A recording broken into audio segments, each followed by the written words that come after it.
Partai politik di situ. Saya selalu mengatakan bahwa ngapain kursi kabinet itu dibagi kepada partai politik. Toh kursi kabinet itu tidak bisa membiayai kehidupan partai politik.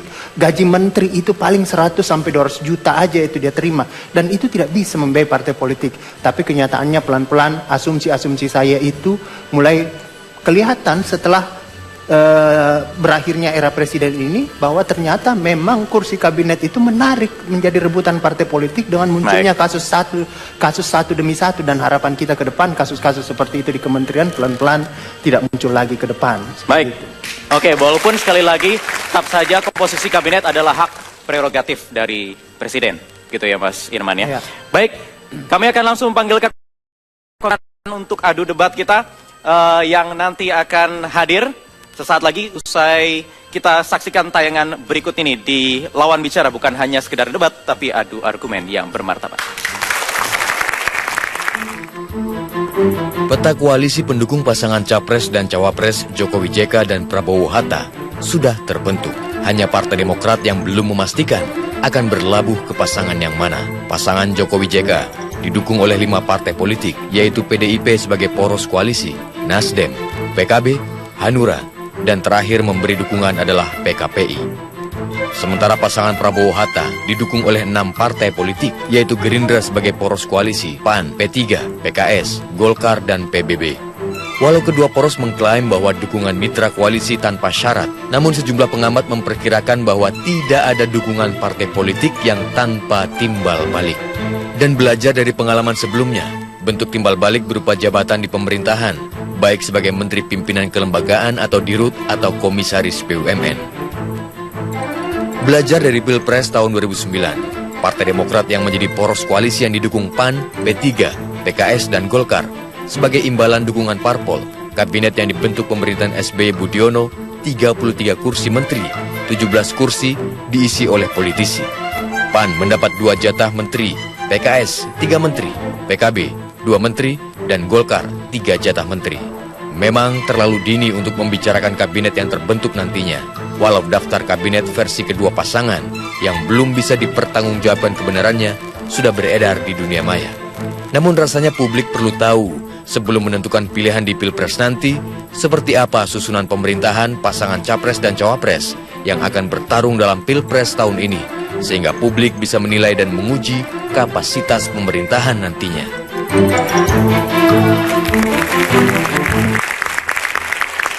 Ya baik, langsung saja kita panggilkan dari sebelah kiri. Yang pertama ini dari tim sukses pasangan Prabowo Hatta, ada Mas Viva Yoga Mauladi.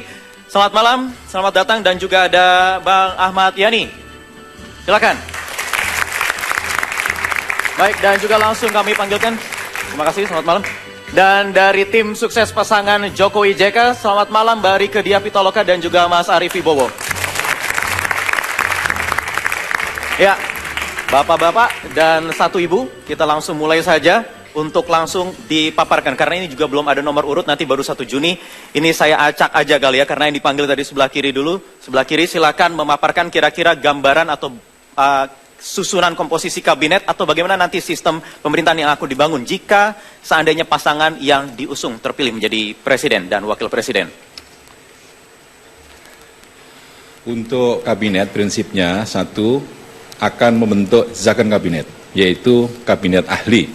Kabinet ahli itu adalah kabinet di mana menteri-menterinya diisi oleh orang profesional dalam bidangnya masing-masing dan sesuai dengan Undang-Undang Nomor 39 Tahun 2008 tentang Kementerian Negara.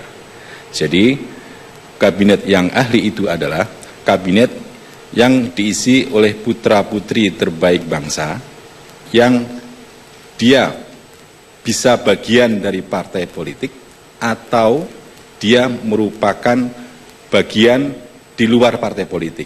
Jadi tidak ada dikotomi antara dia itu orang partai atau non-partai. Yang penting dia itu bersih, punya integritas, punya kapasitas, kapabilitas, memiliki rekod yang jelas, punya visi untuk menjadi komandan di kementerian negaranya masing-masing. Dia seorang leader yang mampu menggerakkan dan mampu bekerja dengan efektif, efisien, sesuai dengan sistem, prosedur, dan peraturan yang berlaku. Oke. Baik, itu tadi paparan yang sedikit disampaikan oleh dari tim sukses pasangan Prabowo Hatta. Dari Jokowi JK silakan. Ini yang sudah digadang-gadang dari jauh menggadang-gadang mungkin ya. Kira-kira nanti hanya akan mungkin mayoritas diisi oleh kabinet profesional. Benarkah begitu Mas Arief? Ya, saya kira apa yang disampaikan Pak Viva tadi standar ya, di kami juga begitu. Tapi yang jelas ada proses yang mungkin agak berbeda. Di Pak Jokowi jelas di awal kita tidak ada transaksi, kita tidak ada bargaining, semua adalah untuk kepentingan bangsa. Jadi setiap kami yang bekerja sama, partai-partai itu dasarnya adalah platform, dasarnya adalah visi, dasarnya ada misi. Sampai hari ini tidak pernah membicarakan si A, si B, si C untuk duduk di kursi menteri ini dan lain sebagainya. Sebab begini, yang penting ke depan itu postur pemerintahan kita seperti apa? Apakah masih gendut seperti ini, seperti toko serbada, semua kita tampung, yang penting semua orang yang dulu membantu pemenangan itu mendapat jatahnya. Nah, kita tidak begitu. Kita ingin pemerintahan yang efektif, kita ingin pemerintahan yang berdaya guna, memberikan manfaat yang besar bagi kepentingan rakyat. Tentu, pertama adalah menjalankan apa yang menjadi visi-visi kita, ideologi yang kita miliki, ya, yang menjadi platformnya adalah Trisakti, kemudian loyal pada presiden dan bekerja sama sehebat-hebatnya untuk kepentingan rakyat. Jelas profesionalitas, dedikasi, integritas dan sebagainya itu dituntut, terutama menyangkut soal citranya yang bersih, tidak neko-neko, tidak aneh-aneh dan semata-mata bekerja untuk mengefektifkan pemerintahan. Oke, soal kira-kira apakah tadi sudah dikatakan tidak ada politik transaksional dari komposisi kabinet, apakah itu realistis atau tidak? Saya ingin langsung lempar ke Prof. Karim, silakan. Ya, saya ingin bertanya kepada kedua pihak ini gitu ya. Pasti ada sesuatu yang menyatukan partai-partai ini sehingga bersatu dalam satu koalisi. Sebutlah istilahnya platform. Pertanyaan saya, nilai dasar apa sebenarnya selain Trisakti tadi, dan juga nilai dasar apa yang dianut oleh kubu Prabowo, dan bagaimana itu di breakdown, diturunkan ke dalam isu yang mendasar, yang akan membedakan antara arah kebijakan sekarang dengan yang akan datang. Bagaimana itu di breakdown, dipersonifikasi ke dalam tokoh-tokoh yang akan dimajukan ke dalam kabinet. Dan bagaimana juga itu dijadikan sebagai haluan politik ketika kita menghadapi kekuatan-kekuatan dunia yang berbeda. Arah kita akan di mana? Silakan, boleh dijawab ya. Keduanya, Mas Viva dulu. Saya dulu Mas ya.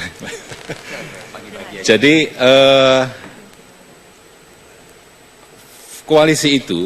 koalisi kami itu dibangun karena ada kesamaan di dalam perjuangan nilai-nilai untuk Indonesia yang bersatu, adil, makmur, bermartabat, dan berdaulat. Itulah visi kami di dalam membangun koalisi Pak Prabowo dan Pak Hatta. Memang ada perbedaan ideologi politik masing-masing partai, tetapi dari sisi platform dan dari sisi program tidak ada perbedaan yang signifikan. Jadi proses koalisi kami itu adalah koalisi merah putih, koalisi Indonesia Raya yang tidak tersekat oleh perbedaan ideologi politik. Justru ini adalah merupakan keragaman yang harus dipersatukan. Karena partai politik itu adalah merupakan representasi dari kekuatan politik rakyat, kami ingin bahwa kekuatan koalisi ini juga dibangun dan didukung oleh rakyat. Itu yang pertama. Yang kedua, kita ingin bahwa koalisi ini adalah merupakan wujud dari kesamaan cita-cita, kesamaan senasib seperjuangan di dalam mewujudkan Indonesia baru yang adil, makmur, bermartabat, dan berdaulat. Jadi bukan karena bagi-bagi kekuasaan. Tidak ada di kami ini untuk bagi-bagi kekuasaan, bagi-bagi kursi. Semangat kami itu adalah karena adanya kesamaan cita-cita di dalam memperjuangkan nilai-nilai perjuangan untuk Indonesia Raya. Mas Arief? Ya, saya kira begini. Sejak awal kita nyatakan, bahkan kita berani secara tegas bahwa kerjasama yang dibangun, yang kita inisiasi oleh PDI Perjuangan, kemudian bersama dengan partai-partai yang lain, PKB, Nasdem, Hanura, dan sebagainya, adalah koalisi yang bersifat ideologis. Karena itu tidak sedikit pun kami bicarakan, nanti kalau bergabung dengan kami, kerjasama dengan kami, dapat menteri ini. Tetapi tidak begitu. Kita ingin koalisinya adalah ideologis, maka kemudian ada platform yang kita tetapkan. Apa? Kita mendasarkan pada berdaulat di bidang politik, berdikari di bidang ekonomi, berkebahagiaan di bidang budaya, itulah yang menjadi dasar utama. Nah, itu yang kemudian nanti kita jabarkan dalam kebijakan dan program. Dalam visi misi yang sudah disusun oleh Jokowi JK sudah dijelaskan semua ya tentang bagaimana tata kelola pemerintahan dan lain sebagainya. Nanti siapa saja yang duduk di sana tentu adalah orang-orang yang tepat ya, orang-orang yang mampu bekerja dengan baik, orang-orang yang mendedikasikan hidupnya semata-mata adalah untuk altruisme politik, untuk altruisme sosial, untuk mengembangkan kebaikan-kebaikan bersama dengan semua untuk kepentingan bangsa, kepentingan masyarakat. Nah, karena itu tidak ada urusan sebenarnya dengan apakah ini mendapatkan dukungan partai politik dan lain sebagainya, tidak. Dukungan partai politik adalah dukungan politik, tetapi bahwa orang-orang yang dihadirkan itu nanti apakah dari kalangan akademisi, mungkin juga dari kalangan partai dan lain sebagainya, memang semata-mata bekerja untuk membantu presiden. Jadi tidak ada lagi semacam boykot misalnya, tidak ada lagi semacam pembiaran, mendiamkan dan sebagainya. Nah, koordinasi juga akan terbangun dengan demikian dengan baik, dan siapa komandannya tentu presiden. Jadi otoritasnya ada di presiden, menteri adalah membantu, semata-mata membantu yang harus bertanggung jawab pada presiden untuk menjamin pemerintahan yang efektif. Pemerintahan yang efektif adalah pemerintahan yang melayani rakyat, bukan sebaliknya. Oke, baik, menarik ya. Dari sisi nilai gitu ya, dari sisi nilai yang melandasi duanya punya. Tetapi kita tahu bahwa platform itu bukan hanya bicara nilai, tapi bicara misalnya bagaimana pilihan atas isu. Saya ingin mendapatkan gambaran bagaimana sikap kedua pihak ini kalau platform itu diwujudkan dalam pilihan isu. Misalnya, kita selalu bermasalah dengan isu BBM, antara subsidi non-subsidi. Kita selalu bermasalah dengan isu beras. Kita selalu bermasalah dengan isu barang-barang impor dan hubungan kita dengan luar negeri. Bagaimana nilai dasar yang dianut kedua kekuatan ini dalam hal memilah isu-isu itu? Oke, tahan sebentar, nanti dijawab usai jeda berikut ini, tetap di Lawan Bicara. Ya, kembali di Lawan Bicara, saya ingin dari Bang Yani dulu. Bang Yani menanggapi tadi pertanyaan dari Prof. Karim, silakan. Ini memang persoalan yang selalu saja ya akan muncul. Isu-isu ini setiap kali kabinet ya kan. Termasuk di kabinet Pak Susilo Bambang Yudhoyono pertama dan kedua. Ini yang kami turunkan, sebagaimana tadi dikemukakan, ini adalah menyangkut masalah kedaulatan bangsa. Ini menyangkut masalah kedaulatan energi kita, menyangkut kedaulatan pangan dan sebagainya. Memang isu BBM ini menjadi isu yang sangat sensitif dan isu yang sangat seksi sekali. Nah, kita harus ada penataan ulang sebenarnya. Penataan ulang yang pertama itu diturunkan penataan ulang kita dalam pengelolaan sumber daya alam kita, termasuk di dalamnya adalah migas dan minyak. Termasuk penataan ulang menyangkut masalah distribusi, tradingnya dan lain sebagainya. Yang menurut kami selama ini yang belum dikelola dengan cukup baik. Jadi tidak semata-mata setiap ada persoalan BBM itu dengan dijawab dengan mencabut subsidi. Itu menurut saya ada cara yang sangat konvensional, ya kan? Cara yang sangat sederhana menyelesaikan problem. Kalau hanya menyelesaikan problem, selalu menjawab dengan pencabutan subsidi atau mengurangi subsidi, ini ada problem-problem yang sederhana. Bisa dijadikan berbagai macam alternatif, saya kira. Walaupun ujungnya juga akan tapi kan berbagai macam alternatif. Kenapa kita tidak mengembangkan sumber-sumber energi terbarukan seperti ini? Banyak sekali potensi-potensi di negeri ini yang belum dioptimalkan dan dimaksimalkan sedemikian rupa, ya kan? Ini pengelolaan ini yang tidak dikelola dengan cukup baik. Kita bertumpu selalu saja kepada sumber-sumber migas kita yang memang pada kenyataan hari ini kita masuk ke negara yang importir. Kenapa kita tidak mengembangkan yang lain? Gas kita begitu rempah ruah. Sekarang ini kan belum ada pembangunan SPBU gas yang itu. Nah, kenapa kita tidak memulai membangun begitu banyak? Di Thailand sementara di kubu sini Pak JK dan Pak Jokowi sudah menggembar-gemborkan jika nanti akan terpilih cabut subsidi BBM. Ya, itu kemarin sudah dibicarakan dan kita keputusannya bahwa subsidi BBM itu bukannya boleh dicabut atau tidak boleh dicabut, tetapi akan ada substitusi dari persoalan BBM itu sendiri. Adalah kemudian kita akan ada misalnya keputusan menaikkan BBM itu keputusan terakhir dibicarakan dulu ada langkah-langkah yang bisa diambil sebelum keputusan menaikkan BBM. Harga kebutuhan pokok bisa terjangkau, kemudian tadi juga kira-kira samalah. Ada persoalan bagaimana ada sumber-sumber energi baru yang harus dikembangkan, tidak tergantung kepada impor energi dan sebagainya, pemberantasan mafia migas dan sebagainya. Tapi saya ingin kembali lagi pada pertanyaan panelis, karena sebetulnya persoalan BBM itu hanya contoh ya Pak ya. Jadi ada hal yang ingin kami sampaikan. Kalau tadi dikatakan bahwa tidak perlu ada persamaan ideologi, nah itu bedanya. Bagi kami kesamaan ideologi, bagi rekan-rekan yang sepakat untuk bekerja sama mendukung Jokowi JK, itu adalah hal yang sangat fundamental. Mutlak, itu adalah hal yang dasar. Karena ketika perbedaan ideologi itu terjadi, mana mungkin kabinet bisa bekerja dengan baik. Kami 10 tahun berada di luar pemerintahan dan kami menonton bagaimana kabinet yang disebut dengan koalisi yang sesungguhnya ini merupakan pengejawantahan dari tradisi parlementer, di mana sesungguhnya harusnya kita mengembalikan tradisi presidensial sesuai dengan tata negara kita. Itu terjadi dalam 10 tahun terakhir ini. Dan kita melihat bagaimana itu karena persoalannya adalah persoalan ideologi. Ideologinya apa? Jelas Pancasila 1 Juni, arahnya adalah terwujudnya Trisakti, tetapi juga tentu ada sistem yang ingin kita bangun. Pancasila 1 Juni kalau kita peras menjadi tiga sila. 3 sila itu apa? Yaitu ketuhanan yang berkebudayaan, maksudnya adalah salah satunya di partai yang bekerja sama dengan kami ada PKB, dan kita menyepakati bahwa ketuhanan yang akan kita kembangkan adalah yang menghargai perbedaan. Bukan, kalau bicara Islam, bukan Islam yang marah-marah, bukan Islam yang keras, tetapi Islam yang rahmatan lil alamin, yang mengembalikan nilai-nilai tradisi. Kemudian yang kedua adalah sosiodemokrasi. Ini sistem yang penting yang sudah kita sepakati bersama rekan-rekan partai yang lain.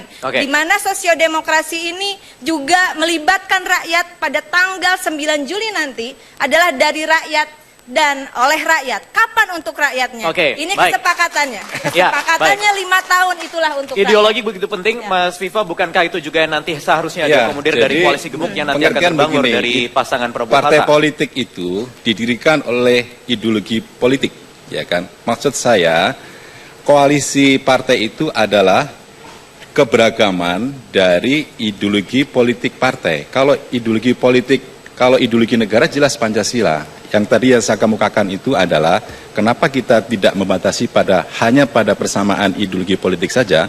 Ada partai politik yang berideologi atau berasas Islam, ada yang nasionalis. Jadi kami ini Koalisi Merah Putih, Koalisi Indonesia Raya ingin melakukan koalisi besar bahwa ini adalah merupakan representasi dari masyarakat Indonesia yang majemuk, yang berbeda ideologi, yang berbeda agama, berbeda adat istiadat, berbeda suku, bersatu padu ke dalam koalisi Indonesia Raya. Itu yang pertama. Yang kedua, soal subsidi.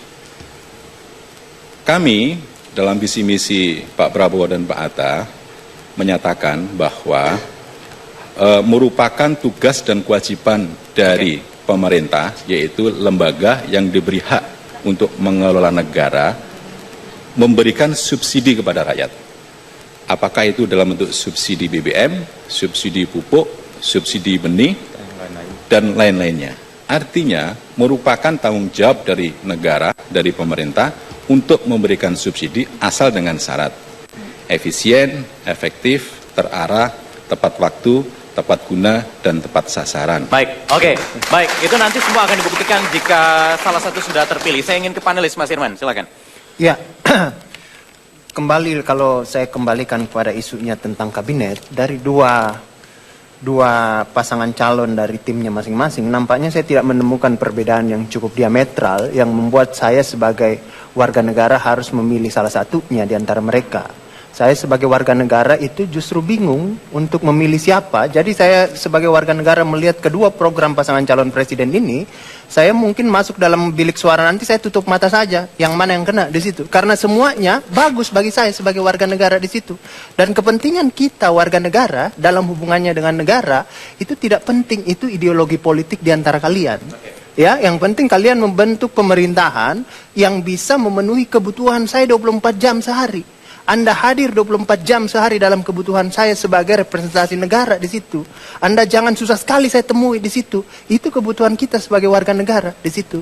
Dan ini nampaknya kedua pasangan calon ini, kedua calon presiden kita ini, nampaknya keduanya memahami hal itu dan mereka akan mewujudkan semua tentang itu. Sisa bagaimana nantinya, bagaimana kita mengawal proses nanti ke depan ini agar semuanya bisa bersaing untuk saling menonjolkan kelebihan masing-masing seperti itu. Tapi kita ingat 10 tahun terakhir ini jalannya roda pemerintahan sering diganggu-gugat dengan adanya koalisi yang dibangun, ternyata koalisinya juga tidak solid.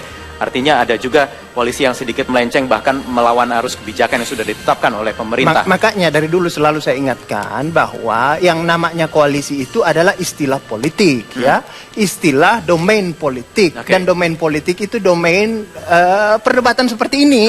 Tapi dalam hubungan DPR, Presiden, Kabinet itu tidak ada namanya koalisi di situ. Itu imajinasi politik saja seperti itu. Yang tadinya seolah-olah tidak mendukung, pasti suatu saat akan mendukung seperti itu. Yang tadinya PDIP di luar pemerintahan, tidak mungkin selama 5 tahun dia tidak mendukung pemerintahan. Sayangnya tetapi juga imajinasinya ini tetap menarik dan memang menjadi realistis begitu ya. Kira-kira nanti apakah itu akan membawa sejumlah permasalahan lagi atau bagaimana kira-kira jika pemerintahan yang baru ini membawa gerbong koalisi yang banyak dan akan berpengaruh terhadap roda atau jalannya pemerintahan. Kita akan lanjutkan di Lawan Bicara sesaat lagi. Ya, kembali di Lawan Bicara. Mas Irman, kalau tadi Anda katakan juga apa dinamika yang berkembang di balik nanti kabinet yang sudah dikeluarkan. Ada dinamika politik yang memang berkembang di balik kekuasaan itu dengan koalisi-koalisi yang dibawa oleh pemerintahan yang terpilih nanti. Tetapi sedikit banyak dulu sangat berpengaruh terhadap kebijakan atau roda pemerintahan. Ya, kenyataannya kan kelihatan semakin berakhir pemerintahan ini semakin berpengaruh kan, seperti itu. Jadi dulu orang menganggap bahwa koalisi besar yang mendukung presiden itu otomatis presidensial kita kuat, tapi kenyataannya enggak juga. Justru koalisi ini yang mengkitik-kitik terus presiden dalam pemerintahan itu. Akhirnya kelihatan lemah presiden itu. Nah, ke depan itu siapapun presiden terpilih, ya, siapapun presiden terpilih, apakah koalisinya kecil atau gemuk, itu enggak perlu pikirkan lagi itu, ya. Sebab ketika dia terpilih, dia memiliki posisi yang kuat, dia pemegang kekuasaan pemerintahan. Ketika misalnya Prabowo terpilih, maka Prabowo pemegang kekuasaan pemerintahan, bukan Hatta Rajasa atau kabinetnya di situ. Ketika Jokowi terpilih, bukan Yusuf Kala yang pemegang kekuasaan pemerintahan, tapi Jokowi yang pemegang kekuasaan pemerintahan. Dia harus percaya diri di situ, dan rakyat berharap pada dia sendiri di situ sebagai presiden. Jadi nggak perlu lagi gamang dengan ada berapa koalisi partai politik karena dia yang mengusulkan saya, dia yang mengantarkan saya di KPU. Tenang saja bahwa Anda harus memikirkan itu sah-sah saja seperti, tapi jangan sampai jangan sampai dia terkooptasi atau terjajah oleh masa lalu itu. Ya, dan sudah ada mandat kepada Joko Widodo seharusnya dan juga kepada Prabowo jelas, nanti. Kalau di kita jelas, makanya kalau ada partai yang bergabung lalu minta tawaran sekian jatah menteri, ya kita nggak bisa lah, maaf, tidak bisa menerima pinangan itu. Gitu, karena kami tidak ingin mengulang seperti yang dikatakan oleh Mas Irman tadi gitu. Bagaimana kemudian bahwa presiden bahwa kabinet ini bertanggung jawabnya pada partai, bukan bertanggung jawab pada presiden. Kalau mengulang berarti yang sudah-sudah begitu dong ya. Ya, dan kemudian misal pada contoh kasus bagaimana mengenai subsidi BBM. Kalau PDI Perjuangan jelas menolak subsidi BBM ketika itu dicabut dan menawarkan postur perbandingan APBN. Bagaimana seharusnya anggaran yang ada itu, kalaupun mau dialihkan bisa untuk membangun 28.000 infrastruktur desa. Baik. Nah, ini nanti jadi bingung. Misalnya contohnya, kabinet yang kemarin ada itu. Bingung apalagi ini sebenarnya juga ini adalah yang sering bingung di Kabinet parlemen Indonesia Bersatu yang ditambahkan ada partai koalisi dulu Gerindra yang jadi sekarang pemimpin koalisi. Tapi karena perintah pimpinan partai dan menterinya harus terima, dia terima dan diteriakin oleh teman-teman yang lain. Saya ingin pertama ingin mempertajam ya kan masalah subsidi. Tadi sudah dikemukakan dengan cukup apik dan bagus oleh rekan saya Pipa Yoga. Sesungguhnya lahirnya negara, kalau kita kutip pendapatnya kawan kita nih, Maputra Sidin, ada lahirnya negara ini dalam rangka sebagaimana terbuat di dalam pembukaan undang-undang mensejahterakan rakyat kita. Nah, oleh karena itu kalau memang negara ini belum mampu mensejahterakan rakyat, maka subsidi itu ada sebuah keniscayaan. Ya, subsidi BBM mungkin hanya satu contoh saja. Dengan efisien, kita subsidi pupuk, subsidi yang lain itu sebuah keniscayaan. Itulah tugasnya pemerintah dalam rangka untuk mensejahterakan rakyat. Yang kedua adalah tadi sebagaimana yang kemudian yang bisa menjalankan itu semua kira-kira ini harus dipahami juga adalah kabinet yang komposisinya adalah menterinya dari partai politik atau profesional kira-kira. Ini yang sudah dikemukakan itu hak yang mutlak di tangan oleh presiden. Maka menteri-menteri itu ada pembantu presiden. Nah, masalah dia latar belakangnya dari mana itu menjadi tidak masalah. Yang penting adalah mereka ahli dalam bidangnya. Karena tugasnya menteri itu adalah menangani hal-hal khusus tertentu di dalam bidang pemerintahan. Jadi hal-hal khusus tertentu, tentu hal-hal khusus tertentu ini orang-orang yang ahli. Ya kan, tidak mungkin orang yang tidak ahli disuruh mengurus yang hal-hal tertentu tersebut. Yang kedua adalah yang tidak kalah penting apa yang dikemukakan oleh Imam Putra Sidin. Kita ingin presidensial ini kuat. Tapi juga kita tidak ingin mematikan dan memandulkan parlemen menjadi lemah. Kita tidak ingin mengulangkan situasi bahwa parlemen itu adalah 5D. Oleh karena itu, berdasarkan konstitusi kita diberikan kewenangan yang sama. Tugas pemerintah adalah menjalankan roda-roda pemerintahan, tugas parlemen adalah dalam rangka untuk melakukan pengawasan, tugas anggaran dan juga melakukan legislasi. Ini adalah harus kita pemerintah presidensial ini kita dukung kuat, tapi juga tidak boleh pada suatu saat kita melemahkan parlemen. Ini berbahaya. Karena kita sudah mengalami proses itu semua. Nah, oleh karena itu sesungguhnya koalisi apa yang saya setuju apa yang dikemukakan oleh Pak Iman Putra Sidin ini. Kita butuh pemerintah yang kuat, presiden yang kuat. Kalau presiden yang membutuhkan, dan kita butuh juga parlemen yang kuat. Inilah bentuk kerjasama. Parlemennya artinya menteri-menterinya juga nanti masih banyak diisi oleh kalangan dari partai politik pendukung koalisinya. Artinya tidak banyak perubahan atau yang berbeda. Sepanjang itu adalah kebijakan-kebijakan. Makanya presiden nggak perlu gampang. Sepanjang kebijakan-kebijakan yang diambil oleh presiden itu untuk kepentingan rakyat, saya kira parlemen gila saja yang tidak mau mendukung itu. Oke, berarti artinya kabinet impian yang ditawarkan Prabowo Hatta adalah kabinet yang tadi masih paling tidak mengakomodir kepentingan nanti kebijakan di parlemen. Artinya masih ada komposisi partai politik mungkin yang akan mendominasi. Sementara dari Jokowi JK sudah mendeklar sejak jauh-jauh hari komposisi profesional paling tidak mayoritas. Pertama ideologi, itu persoalan yang tidak bisa ditawar-tawar. Yang kedua persoalan kompetensi, yang ketiga persoalan dia harus bersih. Tidak mungkin kita menyapu lantai yang kotor dengan sapu yang kotor. Yang keempat, yang terpenting adalah juga sesuai dengan perintah Undang-Undang Dasar 1945, maka tugas menteri itu adalah menjadi pembantu presiden. Sehingga kemudian tadi yang disampaikan oleh kedua orang pengamat ini adalah hal yang menjadi pelajaran berharga bagi kita semua. Tidak ada lagi kemudian bahwa menteri-menteri itu lebih patuh pada ketua partainya ketimbang kepada presidennya. Ini menjadi dan itu yang menurut kira-kira apa yang salah dengan posisi menteri yang memang datang dari partai politik? Sebetulnya ketika keempat kriteria itu memenuhi syarat, itu tidak menjadi persoalan. Tetapi tentu ini juga bukan sesuatu yang lagi-lagi hanya persoalan bagi-bagi kekuasaan saja. Makanya dari awal kami tidak menggunakan kata koalisi, tetapi kerjasama. Kerjasama untuk bekerja selama 5 tahun. Saya ingin bertanya, itulah untuk rakyat. Apakah boleh sedikit sebentar Mas. Saya ingin bertanya apakah nanti komposisi kabinet menteri-menterinya itu tidak ada yang dari partai politik koalisi? Boleh mungkin dipersentasekan kira-kira nanti yang partai politik porsinya ada berapa persen, kemudian yang dari profesional atau birokrat ada berapa persen? Inilah yang tidak kita bicarakan. Jadi kalau di Jokowi JK itu tidak pernah, sampai hari ini tidak pernah kita membicarakan siapa yang menjadi menteri dan sebagainya. Karena postur pemerintahnya seperti apa, postur pemerintahnya seperti apa, kita juga tidak tahu. Apakah kementeriannya gemuk 38 setiap urusan harus ada menterinya? Mbak Rika tadi bilang menterinya itu bukan dari partai politik tapi profesional. Supaya bisa menjawab kepentingan kepentingan rakyat secara langsung. Karena itu sebenarnya yang tidak bisa dipaksakan adalah visi dan misi atau platform atau ideologi. Tidak bisa itu dipaksakan. Jadi kalau ideologinya tidak sama, maka kemudian yang terjadi adalah berbagi kekuasaan. Yang terjadi seperti orang upahan. Jadi karena dijadikan menteri adalah sebagai upah dari dulu membantu memenangkan calon presiden dan wakil presidennya. Jadi seperti orang upah. Nah, kita tidak ingin begitu. Biarkan presiden nanti menilai apakah misalnya si A, si B, si C ini adalah orang-orang yang ahli dan dia terpercaya, dia nanti mampu menjalankan tugas dan tanggung jawabnya sebagai menteri atau tidak dan lain sebagainya. Kita serahkan saja kewenangan presiden karena kita sudah percaya bahwa calon presiden yang kita usung ini adalah presiden yang akan mampu membawa bangsa ini lebih baik ke depan. Keniscayaan itulah yang jadi modal dasar. Persentase bocoran sedikit. Justru karena saudara tanya persentasenya, kita tidak pernah bicara soal kekuasaan itu. Menang saja. Kalau itu tadi diminta oleh Mas Viva, kira-kira persentase atau saya tadi hanya bertanya, kata Mbak Rika tadi tidak akan menteri dari partai politik tapi profesional. Wah, ini salah dengar berarti, Mas. Jadi tadi itu kita lebih pada kriteria. Kita belum bicara orang.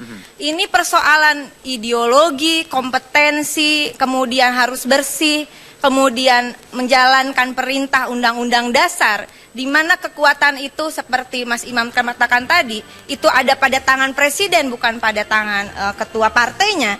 Itu tentu hal yang dicita-citakan oleh seluruh rakyat. Rakyat pasti udah capek lah kalau menteri itu lebih patuh kepada ketua partainya. Itu menjadi hal yang penting menurut kami.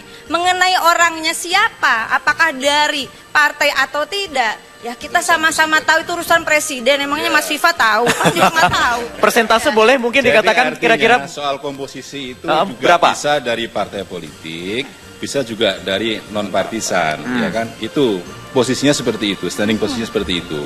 Jadi dari sisi platform atau mekanisme dan prosedur di dalam membuat kabinet yang ahli itu sebenarnya tidak ada perbedaan secara signifikan. Tapi kalau posisi-posisi strategis seperti kalau soal komposisi persentase itu bukan kewenangan kami. Persoalan ideologi bagi kami signifikan dari presiden terpilih nanti. Tetapi kalau melihat apa yang sekarang sudah ada, menteri-menteri yang mempunyai posisi strategis diisi oleh partai politik, apakah nanti juga akan diulangi seperti mungkin Menko dan lain-lain? Pak Prabowo kalau terpilih menjadi presiden itu akan mengangkat putra-putri terbaik bangsa sesuai dengan profesi dan keahlian di bidangnya masing-masing. Baik, saya ingin ke panelis tapi usai jeda berikut ini tetap di Lawan Bicara.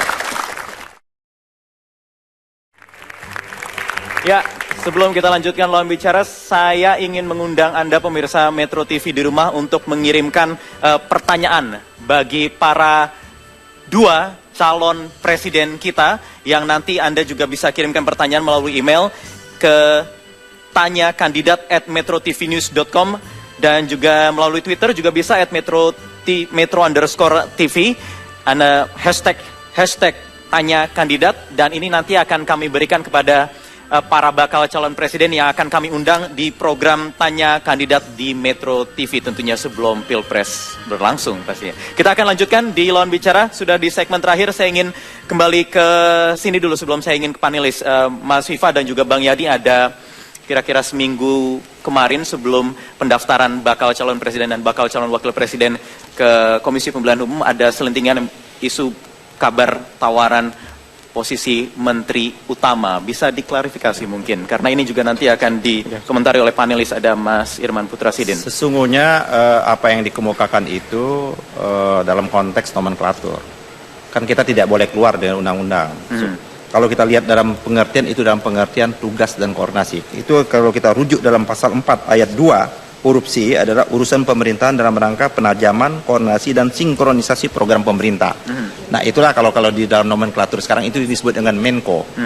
Nah, dalam penyebutan itu jadi dalam rangka penajaman, koordinasi dan sinkronisasi, bukan dalam bentuk nomenklatur yang disebut seperti itu. Ini hanya penyebutan nomenklatur dan tidak bisa presiden siapapun ya kan selagi undang-undang ini masih eksis, tidak bisa boleh undang-undang, seperti pasti ini. ada koridornya. Dan kami yakin presiden kami, ada Pak Prabowo, tidak mungkin dia akan melangkahi ini seperti ini. Ini jelas kok, udah ada aturan yang sudah kita buat bersama-sama antara DPR dan pemerintah. Ini bingkainya. Mas Irman.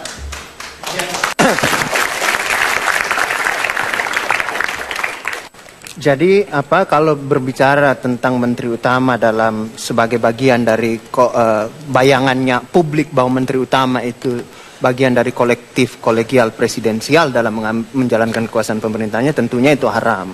Tapi kalau menteri utama sebagai kreativitas kabinet, misalnya menteri koordinator diubah namanya, itu bisa-bisa saja. Tidak ada masalah. Yang penting adalah yang harus dipahami siapapun presiden terpilih, kalau Prabowo menjadi presiden, maka dia adalah presiden buat seluruh rakyat Indonesia, bukan hanya buat presidennya Gerindra tapi dia juga presidennya PDI Perjuangan, juga presidennya seluruh, dan pemegang kekuasaan sama dia di situ. Dia tidak bisa dipaksa. Anda harus share kekuasaannya kepada wakil presiden. Anda harus harus share sama kekuasaannya kepada ketua umum partai politik yang mendukung Anda. Nggak bisa dipaksa seperti itu.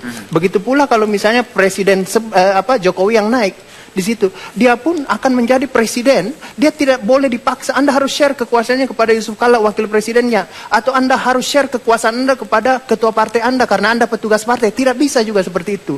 Jadi dia yang bertanggung jawab di situ. Dia harus bisa melupakan di situ semuanya. Dia bukan lagi petugas partai, dia bukan lagi ketua dewan pembina partai politik. Dia adalah presiden seluruh rakyat Indonesia yang memegang kekuasaan pemenuh atas pemerintahan ini. Kalau ada apa-apa, kalau rakyat tidak terlayani 24 jam, ya, sandang, pangan, papan, kesehatannya semua tidak terlayani, maka yang bertanggung jawab adalah presiden. Itu sendiri, bukan ketua umum partainya, bukan menteri utamanya, bukan di situ. Baik, Prof. Karim, silakan. Ya, saya percaya niat baik kedua calon presiden ini, tetapi dalam politik niat baik saja tidak cukup, karena tidak bisa urusan politik hanya dikonfirmasi di akhirat. Itulah sebabnya tadi saya bertanya tentang perbedaan posisi kedua kekuatan ini, sehingga memberikan preferensi bagi rakyat untuk memilih yang mana. Itu yang pertama. Yang kedua, keniscayaan dalam politik adalah berbagi. Pertanyaannya, bagaimana kekuasaan ini akan dibagi? Meskipun misalnya dalam awalnya, tanpa syarat, tanpa perbagian, tapi pada akhirnya akan dibagi. Kalau tadi disebut bahwa ciri-ciri karakter yang baik, begitu ya, jujur, bersih, tidak tercela gitu ya, atau misalnya ahli, itu kan terlalu generik. Sebab membagi jabatan di dalam politik tidak sama dengan membagi kue di rumah, di mana tidak ada konfigurasi politik yang harus dipertimbangkan. Jadi menurut saya, membagi berdasarkan sakilatihi saja, karakteristik orang yang cocok dengan jabatannya, bukan hanya keahliannya tapi juga karakter, itu tidak cukup. Karena ada mesin politik yang akan menggerakkan sekaligus menjadi pelumas. Apakah menjadi kekuatan angin dari depan atau dari belakang yang menghambat atau mendorong. Oke, baik. Terima kasih. Saya ingin terakhir ke masing-masing tim sukses dari kedua kandidat bakal calon presiden dan bakal calon wakil presiden. Saya ingin ke Mbak Rika atau Mas Arief duluan, mungkin secara konkret singkat saja 1 menit, apa yang ingin ditawarkan ke para calon pemilih supaya nanti juga dengan komposisi kabinet yang ditawarkan bisa memilih pasangan yang Anda usung. Ya, secara keseluruhan pemerintahan Jokowi JK itu saya sepakat niat baik saja tidak cukup, tapi butuh keberanian. Namun kami mendefinisikan berani bukan dengan marah-marah, bukan dengan suara keras, tetapi seperti yang sudah dilakukan oleh Pak Jokowi dan juga Pak JK adalah bagaimana bekerja dengan cepat, berikan solusi pada kebutuhan dasar rakyat. Itu menurut saya yang penting. Ya, jadi struktur kabinet itu disusun berdasarkan kebutuhan, berdasarkan keutamaan yang tidak ditempuh. Apa yang mau diutamakan dalam pemerintahan 5 tahun ke depan? Misalnya menyelesaikan pengangguran, misalnya menyelesaikan semua problem pokok agraria, misalnya soal kepegawaian, pemerintahan dan baru dari situlah ketemu strukturnya seperti apa. Jadi dengan demikian tidak kemudian semua orang yang ada yang ikut mendukung, kamu pasti dapat kursi ini, dapat ini. Tidak, strukturnya dulu mendukung pemerintahan yang bersih, efektif, efisien. Dari Prabowo Hatta, silakan. Kami ingin membangun bangsa kesatria menjadi macan Asia yang dipimpin oleh seseorang yang tegas, seseorang yang berani mengambil risiko dan punya visi, karena negara ini harus dipimpin oleh orang yang punya visi, orang yang mempunyai kemampuan di dalam mengendalikan negara. Semuanya diarahkan kepada visi Pak Prabowo Pak Hatta, yaitu mewujudkan Indonesia yang bersatu, adil, makmur, bermartabat, dan berdaulat. Oke, baik. Terima kasih Bang Yani, Mas Viva Yoga, Mbak Rike, terima kasih Mas Arief Wibowo, Mas Irman Putra Sidin, juga Prof. Karim, terima kasih atas waktunya, teman-teman, juga audiens dari mahasiswa, terima kasih sudah hadir di Lawan Bicara. Tentu saja kita tidak bisa mendapatkan kira-kira kabinet impian dengan detail nama-namanya, karena itu hak prerogatif Presiden, dan Anda sudah siapkan, ada 2 pasangan yang nanti mudah-mudahan disahkan keduanya oleh KPU pada 1 Juni mendatang untuk mengikuti pemilu Presiden. Saya Wahyu Wibowo, pamit undur diri, kita ketemu lagi di Lawan Bicara